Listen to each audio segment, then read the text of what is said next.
La descripción errónea de las religiones acristianas. La atribución falsa a todas las religiones acristianas de una fe en el Dios creador semejante a la nuestra. La criatura sin el creador se esfuma. Por lo demás, cuantos creen en Dios, sea cual fuere su religión, escucharon siempre la manifestación de la voz de Dios en el lenguaje de la creación. Gaudium et Spes. 36. La atribución paralela e inconcebible de una patente de verdad y de santidad a todas las religiones acristianas, a pesar de carecer de la verdad revelada y de ser un parto de la mente humana, por lo que no pueden en cuanto tales ni redimir ni salvar a nadie. La Iglesia Católica no rechaza nada de lo que en estas religiones hay de santo y verdadero. Considera con sincero respeto los modos de obrar y vivir, los preceptos y doctrinas que por más que discrepen en mucho de lo que ella profesa y enseña, no pocas veces refleja un destello de aquella verdad que ilumina a todos los hombres. Nostra Aetate. Punto 2. Adviértase la contradicción que anida en esta frase de tenor abiertamente deísta. Si esas religiones discrepan en mucho de la enseñanza de la Iglesia Católica, ¿cómo es que reflejan no pocas veces y por ende con bastante frecuencia un destello de aquella verdad que ilumina a todos los hombres? Eso significa que para el conciliábulo, la verdad que ilumina a todos los hombres puede reflejarse en doctrinas y preceptos que discrepan en mucho de la enseñanza de la Iglesia. ¿Cómo pudo sugerir un concepto semejante un verdadero concilio ecuménico de la Iglesia Católica? La afirmación infundada según la cual las religiones paganas, pasadas y presentes, están incluidas de algún modo en la economía de la salvación, en contra de la tradición y de las escrituras. El Salmo 96 dice: pues todos los dioses de las gentes son demonios. El artículo 18 del decreto Ad Gentes sobre la actividad misionera exhorta en efecto a los institutos religiosos en los países de misión a que, además de esforzarse por adaptar las riquezas místicas de que están totalmente llenos, al carácter y la idiosincrasia de cada pueblo, consideren atentamente el modo de aplicar a la vida religiosa cristiana las tradiciones ascéticas y contemplativas cuya semilla había esparcido Dios con frecuencia en las antiguas culturas, en general y por consiguiente también en sus religiones, antes de la proclamación del Evangelio. A las antiguas culturas, cuyos dioses eran demonios y cuyos sacrificios se ofrecían a los demonios y no a Dios, 1 Corintios 10:20, el conciliábulo, en cambio, las revaloriza ahora indebidamente, pues pretende reconocer en ellas una presencia irregular de la semina verbi, de las semillas de la verdad revelada. Por eso viola una verdad considerada siempre como perteneciente al depósito de la fe. El mismo concepto se repite en Lumen Gentium punto 17 y Ad Gentes punto 11, pero aplicado a todos los pueblos acristianos contemporáneos, los paganos incluidos. Los misioneros deben descubrir con gozo y respeto las semillas de la palabra que en ellas se contiene. En ellas, es decir, en las tradiciones nacionales y religiosas de los países de misión cuya evangelización se les confía.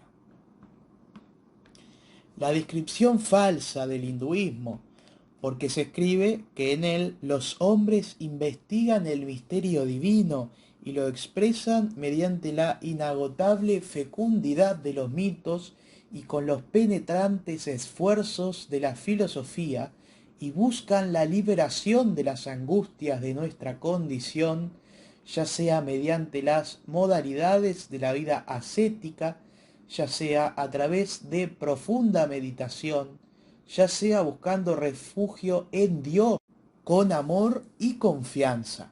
Nostra Aetate, punto 2. Descripción falsa, porque induce al católico a considerar válida la mitología y la filosofía hindú, como si ellas investigaran efectivamente el misterio divino y como si la ascética y la meditación hindúes realizaran algo semejante a la ascética cristiana. Sabemos, por el contrario, que la mezcla de mitología, magia y especulación que caracteriza a la espiritualidad india desde la época de los Vedas, siglo VI al X a.C., es responsable de una concepción de la divinidad y del mundo completamente monista y panteísta, porque al concebir a Dios como una fuerza cósmica impersonal, ignora el concepto de creación y en consecuencia no distingue entre realidad sensible y realidad sobrenatural, realidad material y realidad espiritual, entre el todo y los seres particulares, resolviendo toda existencia individual en la indistinción del uno cósmico del que todo emana y al que todo retorna sin cesar, mientras que el yo individual sería pura apariencia en sí mismo. A esta filosofía, que el texto del Conciliábulo califica de penetrante, le falta por fuerza el concepto de alma individual, harto conocido de los griegos, en cambio, y de lo que llamamos voluntad y libre arbitrio. A esto se añade luego la doctrina de la reencarnación, concepción particularmente perversa, condenada explícitamente en el esquema de la constitución dogmática de Deposito Fidei Pure Custodiendo, aparejado en la fase preparatoria del conciliábulo, pero al que Angelo Giuseppe Roncalli, alias Juan XXIII, y los progresistas hicieron naufragar por su carácter poco ecuménico y el hecho de que la denominada ascesis hindú no es más que una forma de epicureísmo para los brahmanes, una búsqueda refinada y egoísta de una superior indiferencia espiritual para con todo deseo, aunque sea bueno, y para con toda responsabilidad. Indiferencia que se justifica considerando que todo sufrimiento es expiación de culpas contraídas en una vida anterior, etcétera, etcétera. ¿Qué pueden aprender los católicos de bueno de tamaña concepción del mundo? Nos gustaría mucho saberlo. La descripción falsa del budismo, variante autónoma del hinduismo, más pura en parte.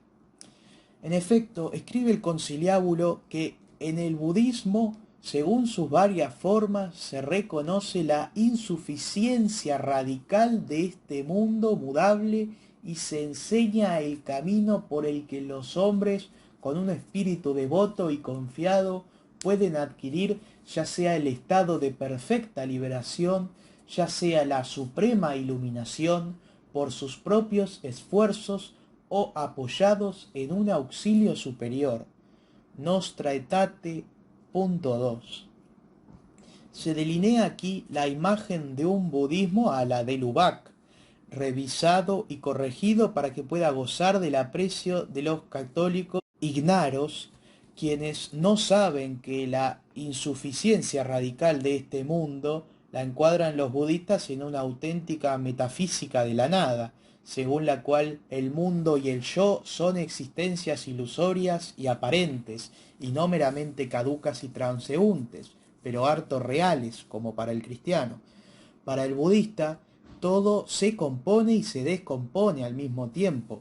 La vida es un flujo continuo atravesado de parte a parte por el dolor universal, para cuya superación es menester convencerse de que todo es vano, liberarse de todo deseo y entregarse a una iniciación intelectual, una gnosis semejante a la de los hindúes, hasta el punto de permitirse el uso de la denominada magia sexual, en el budismo tántrico, que hace conseguir la indiferencia completa a todo, el nirvana, desaparición, extinción, una condición final de privación absoluta, en la cual no hay otra cosa sino la nada, el vacío, en el cual el yo se extingue totalmente para disolverse de manera anónima en el todo y en el uno, como se prefiera. Este es el estado de perfecta liberación o de suprema iluminación que el Vaticano II osó proponer a la atención y al respeto de los católicos. El acerto, según el cual el designio de salvación abarca también a aquellos que reconocen al Creador, entre los cuales están en primer lugar los musulmanes, que confesando profesar la fe de Abraham, adoran con nosotros a un solo Dios misericordioso, que ha de juzgar a los hombres en el último día. Lumen Gentium, punto 16. Esta afirmación atribuye erróneamente a los musulmanes la adoración del mismo Dios que nosotros y los incluye en cuanto tales en la economía de la salvación. Se trata de una afirmación contraria al dogma de la fe, puesto que no puede incluirse en el plan de la salvación a quien no adora al Dios verdadero, y los musulmanes no adoran al Dios verdadero, visto que, aunque le reconocen a Dios, o Alá, la creación del mundo y del hombre de la nada, y los atributos católicos de la omnipotencia, la omnisciencia, y el del ser juez del género humano al fin de los tiempos, con todo, ni lo conciben como Dios Padre, que creó en su bondad al hombre a su imagen y semejanza, Génesis 1.36, Deuteronomio 32.6, ni creen en la Santísima Trinidad, a la que aborrecen, repitiendo el error de los judíos, y por eso niegan la gracia, la divinidad de nuestro Señor, la encarnación, la redención, la muerte en la cruz, la resurrección. Rechazan todos nuestros dogmas y se niegan a leer el Viejo y el Nuevo Testamento porque los consideran libros falsificados al no haber en ellos, como es obvio, mención alguna de Mahoma. La morisma niega, además, el libre albedrío, este defendido solo por algunas exégesis minoritarias consideradas heréticas, y profesa un determinismo absoluto, que no deja lugar en el mundo a relaciones causales auténticas, visto que todas nuestras acciones, buenas o malas, están ya consignadas en el decreto inescrutable de Alá. Corán 54, 52, 53. El reconocimiento de Lumen Gentium, punto 16, se repite en la declaración de Nostra Aetate de manera más detallada y más grave. Dice: la Iglesia mira también con aprecio a los musulmanes que adoran al Dios único, viviente y subsistente, misericordioso y todopoderoso, creador del cielo y de la tierra, que habló a los hombres, a cuyos escondidos decretos procuran someterse con toda el alma, como se sometió Abraham, a quien la fe islámica mira con complacencia. Nostra Aetate, punto 3. Aquí se afirma sin más que el Dios en quien creen los islamistas habló a los hombres, así que pretende hacer ver con ello el conciliábulo que considera auténtica la revelación transmitida por Mahoma en el Corán. Si fuera así, ¿no tendríamos aquí una apostasía implícita de la fe cristiana, dado que la revelación expuesta en el Corán contradice expresamente todas las verdades fundamentales de aquella? Por añadidura, se describen las creencias de la muslimía exactamente igual que ésta las entiende, como si se las aprobase. En efecto, se usa la imagen de la sumisión a Dios, que no otra cosa es lo que significa la voz del Islam, sumisión, cuyo adjetivo sustantivado es muslim, musulmán, sometido a Dios. La frase entera parece un eco de Corán 4:125.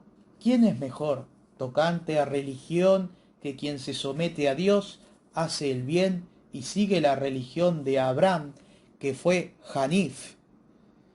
Por último, la referencia a la obediencia a los escondidos decretos de Alá tiene un marcadísimo sabor islámico, puesto que nos recuerda que a Alá se le define en el Corán como el visible y el escondido. Corán 57.3, visible en sus obras y escondido en sus decretos, como si el conciliábulo hubiese querido hacer comprender con ello que su aprecio no retrocedía ante el carácter ambiguo, turbio, impenetrable de la entidad que habla en el Corán.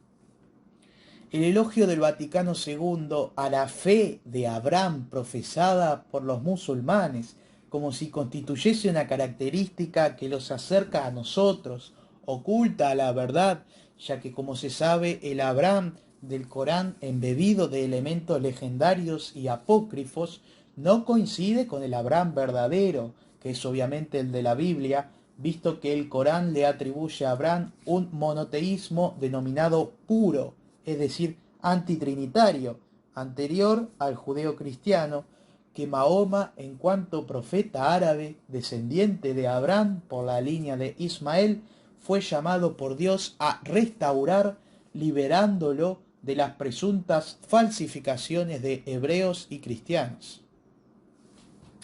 Nostra Aetate muestra que también toma seriamente en consideración la veneración que los agarenos profesan a Jesús y a la Santísima Virgen. Veneran a Jesús como profeta, aunque no lo reconocen como Dios.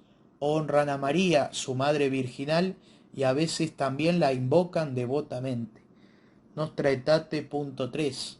Se sabe, empero, que la cristología del Corán se basa en el Jesús torcido y desfigurado de los evangelios apócrifos y de las herejías gnósticas de distintos tipos que pululaban en Arabia en tiempos de Mahoma. Nos muestra a un Jesús nacido de una virgen por intervención divina del ángel Gabriel, profeta particularmente acepto a Alá, un mero mortal, bien que milagrero por concesión de Alá, un profeta, pues que predicó el mismo monoteísmo atribuido a Abraham. Corán 57, pasajes 26 al 27, cuya fórmula reza así: no hay ningún otro Dios, el uno, el invicto. Corán 38:65. Por eso Jesús, según la morisma, fue un siervo de Dios. Corán 19:30. Un sometido a Alá, o sea, un musulmán, como Abraham, hasta el punto de que anunció, al igual que éste, la venida de Mahoma. Corán 61:6. Cuando los sarracenos veneran a Jesús como profeta, lo entienden pues como profeta del Islam, mentira que no puede aceptar ningún católico que siga conservando la fe, como es obvio.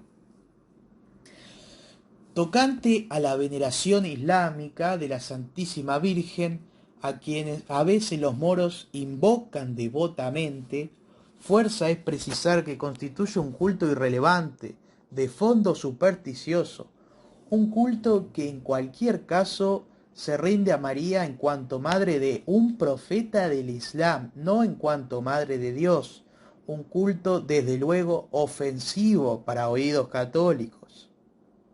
Hay que replicar además que también la mariología del Alcorán está corrompida por entero, ya que ella trae origen de un baturillo de fuentes apócrifas y heréticas. Ignora por completo la existencia de San José y del Espíritu Santo. Llama a la Virgen María hermana de Aarón, hermano de Moisés e hija de Imram, en hebreo Amram, que era su padre.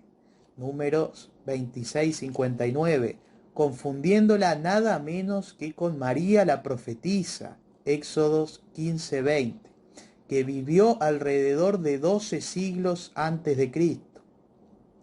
Para colmo, inserta a la Virgen María en la aborrecida Trinidad de los cristianos, a la que rechazan con acritud y que consta al decir de Alcorán de Dios, María y Jesús, Y cuando dijo Dios: Jesús, hijo de María, ¿eres tú quien ha dicho a los hombres, tomadnos a mí y a mi madre como a dioses, además de tomar a Dios?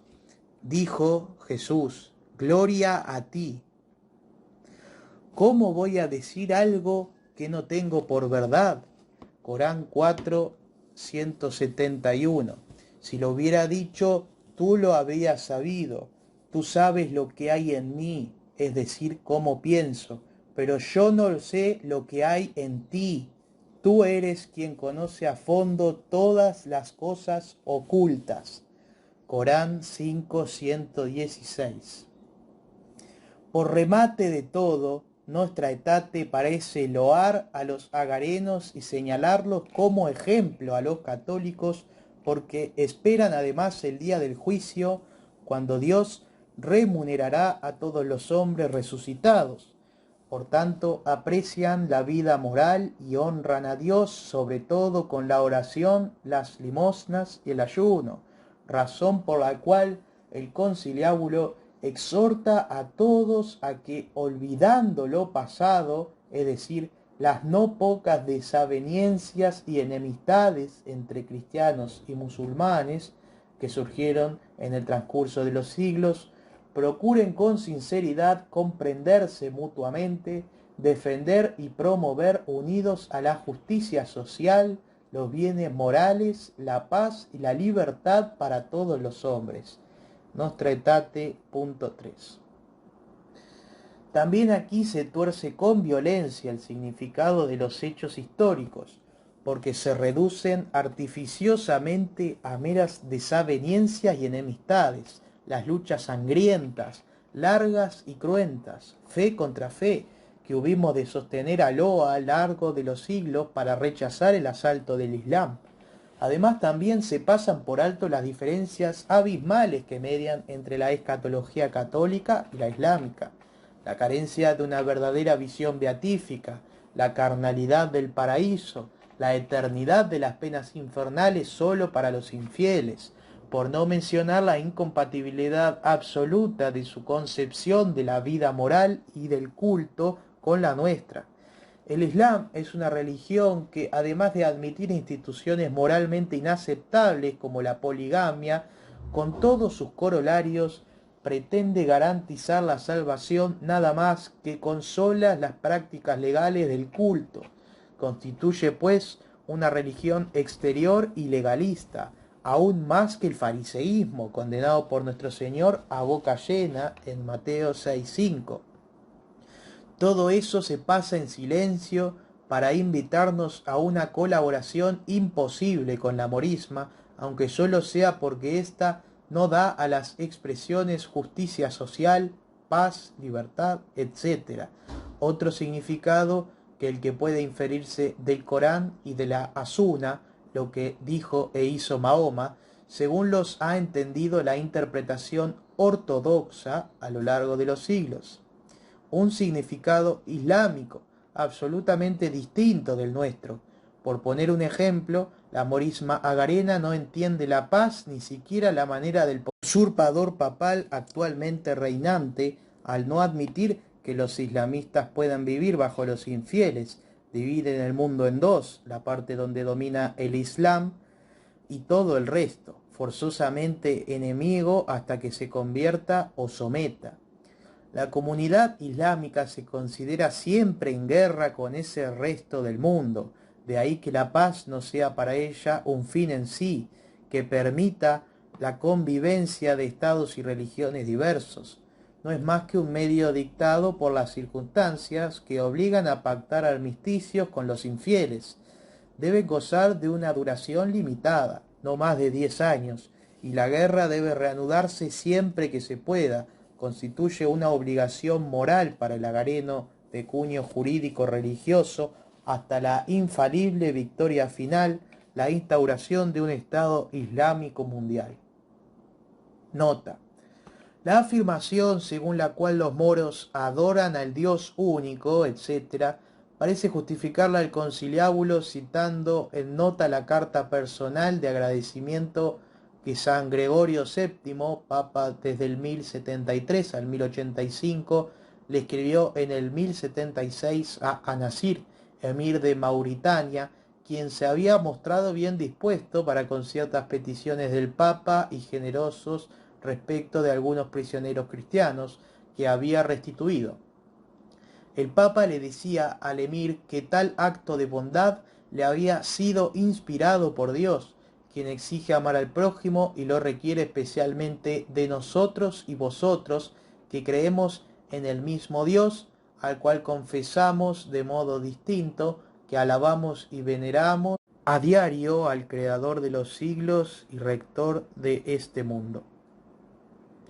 ¿Cómo explicar afirmaciones tamañas con la ignorancia de entonces tocante a la religión fundada por Mahoma? En efecto, el Corán no se había traducido aún al latín en tiempos de San Gregorio VII, razón por la cual no se echaban de ver aspectos fundamentales de su credo. Se sabía que los islamistas, esos enemigos acérrimos del nombre cristiano, salidos de repente de los desiertos de Arabia en el 633, con ímpetu conquistador, mostraban con todo cierto respeto hacia Jesús, aunque como profeta tan solo, y hacia la Santísima Virgen, que creían en un Dios único, en el carácter inspirado de sus escrituras santas, en el juicio y en una vida futura. Podían parecer por ello una secta cristiana herética, la secta mahometana, equívoco que se mantuvo largo tiempo porque todavía a principios del siglo XIV Dante colocó a Mahoma en los infiernos entre los herejes y los cismáticos. Así pues, el elogio privado de Gregorio VII tributó al emir hay que encuadrarlo en dicho contexto. Gregorio VII suponía que le escribía a un hereje, que se había comportado caritativamente en aquella ocasión como si el Dios verdadero, en quien pensaba que aquel creía, le hubiese tocado el corazón. De un hereje, en efecto, se puede decir que cree en el mismo Dios que nosotros y que lo confiesa, aunque de manera distinta. El elogio, sin embargo, no le impidió a San Gregorio VII propugnar con una coherencia perfecta la idea de una expedición de todos los países cristianos contra la morisma para socorrer a la cristiandad oriental, amenazada de aniquilación por aquella, idea que se llevó en efecto poco después de su muerte, con la primera cruzada, proclamada por Urbano II. La primera traducción latina del Corán vio la luz tan solo en 1143, 50 años después de la muerte de San Gregorio VII. La efectuó el inglés Roberto de Chester para el abad de Cluny, Pedro el Venerable, quien le agregó una refutación decidida del credo islámico. Se trataba en realidad de un resumen del Alcorán, que se reputó por traducción del mismo durante siglos hasta la aparición de la versión crítica y completa del padre Marrachi en 1698. El cardenal de Cusa se valió del resumen de Roberto de Chester para escribir su célebre Cribratio Alcorani, cribadura crítica del Alcorán, en la primera mitad del siglo XV, que precedió en poco a la bula promulgada por Pío II, Ennea Silvio Piccomolini, en octubre de 1458. El Papa llamaba en dicha bula una cruzada contra los turcos, que jamás llegó a realizarse, que se estaban extendiendo por los Balcanes después de expugnar Constantinopla, y calificaba a los musulmanes de secuaces del falso profeta Mahoma, calificación que repitió el 12 de septiembre de 1459 en un discurso digno de nota pronunciado en la Catedral de Mantua. Se había convocado la dieta encargada de aprobar la cruzada.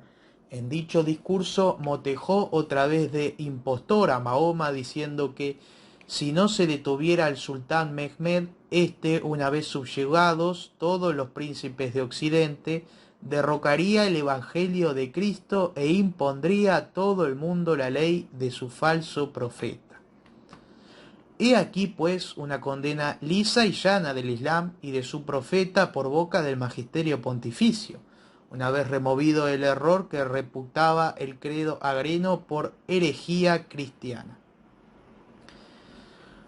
Las proposiciones, aunque las autoridades de los judíos con sus seguidores reclamaron la muerte de Cristo. Sin embargo, lo que en su pasión se hizo no puede ser imputado ni indistintamente a todos los judíos que entonces vivían, ni a los judíos de hoy. Y si bien la Iglesia es el nuevo pueblo de Dios, no se ha de señalar a los judíos como réprobos de Dios y malditos, como si esto se dedujera de las Sagradas Escrituras. Nostra Aetate, punto 4. Se echa de ver aquí el propósito de limitar la responsabilidad del deicidio a un círculo reducido de personas casi privadas, mientras que el Sinedrio, por el contrario, autoridad suprema en lo religioso, representaba en realidad el judaísmo todo entero, por manera que su actuación entrañó la responsabilidad colectiva de la religión judía y del pueblo hebreo en el rechazo del Mesías e Hijo de Dios, según se desprende de las Sagradas Escrituras de manera inequívoca. Juan 19:12 dice: desde entonces Pilato buscaba liberarlo, pero los judíos gritaron diciéndole: si sueltas a ese, no eres amigo del César. Mateo 27:25 dice: y todo el pueblo contestó diciendo: caiga su sangre sobre nosotros y sobre nuestros hijos. Sorprende también la afirmación de que no se ha de señalar a los judíos como réprobos de Dios y malditos, como si esto se dedujera de las Sagradas Escrituras. Una vez más nos topamos con la carencia de la distinción de vida entre individuos y religión hebrea. Si se habla de los judíos en tanto que individuos, la afirmación es verdadera, como lo demuestra el gran número de conversos del judaísmo en todo tiempo. Pero si se habla del judaísmo cual religión, la afirmación es errónea e ilógica. Errónea porque contradice ni más ni menos que al Evangelio y a la fe constante de la Iglesia desde el origen. Mateo 21:43 dice: por eso os digo que os será quitado el reino de Dios y será entregado a un pueblo que rinda sus frutos. Y lógica, porque si Dios no reprobó la religión hebrea ni al pueblo hebreo en sentido religioso, que en tiempo de Jesús se identificaban, entonces la antigua alianza ha de reputarse válida todavía, en competencia con la nueva, y también ha de seguir siendo válida la injustificada esperanza en la venida del Mesías que los judíos nutren aún. Todo ello configura una descripción absolutamente mendaz del judaísmo y de sus relaciones con el cristianismo. La afirmación inaceptable, contraria a la doctrina perenne de la Iglesia y a toda sana exégesis católica, según la cual los libros del Viejo Testamento ilustran y explican el Nuevo, mientras que siempre se ha enseñado que lo verdadero es lo contrario, sin reciprocidad, es a saber que el Nuevo Testamento es el que ilustra y explica al Viejo. No obstante, los libros del Antiguo Testamento, recibidos íntegramente en la proclamación evangélica, adquieren y manifiesta su plena significación en el Nuevo Testamento, ilustrándolo y explicándolo al mismo tiempo, afirmación errada que pugna con la precedente. Dei Verbum, punto 16. La inversión de la misión de los católicos respecto de los seguidores de las demás religiones. En vez de exhortar a los creyentes a tomar más aliento para convertir al mayor número posible de infieles, arrancándolos de las tinieblas en que están sumidos, el conciliábulo exhorta a los católicos a que reconozcan, guarden y promuevan aquellos bienes espirituales y morales, así como los valores socioculturales que en ellos existen en los adeptos de otras religiones, Nostra Aetate, punto 2. Dicho de otro modo, los exhorta a afanarse para que los budistas, hindúes, moros, judíos, etc., sigan siendo tales, o por mejor decir, progresen en los valores de sus religiones y culturas respectivas, hostiles todas ellas a la verdad revelada. Tamaña exhortación expresa un principio general señalado por el conciliábulo a la Iglesia que debía nacer de sus reformas y que se autodefine Iglesia conciliar, en palabras del cardenal Benelli, con el cual se muestra al pueblo de Dios, sacerdotes y seglares, la actitud que ha de adoptar tocante a los hermanos separados y a todos los acristianos.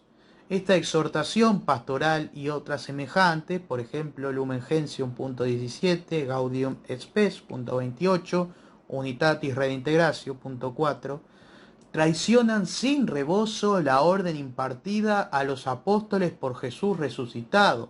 Mateo 28, 19, 20, donde dice: Id pues, enseñad a todas las gentes, bautizándolas en nombre del Padre y del Hijo y del Espíritu Santo, enseñándoles a observar cuantos yo os he mandado. Una orden que, mutatis mutandis, atañe también a todo creyente, según su capacidad, por cuanto que todo creyente debe, en tanto que miles Christi, dar testimonio de la fe con obras de misericordia corporal y espiritual. ¿Cómo extrañarse de que en aplicación de esa funesta exhortación sean ya a estas alturas centenares de miles de católicos pasados al budismo o al islam, al paso que las conversiones de budistas y moros al catolicismo carecen de relevancia debido a su exigüidad? ¿Cómo negar que la exhortación de Marra sea una prueba de que la crisis del posconcilio hunde sus raíces en las doctrinas falsas que penetraron en los textos del conciliábulo?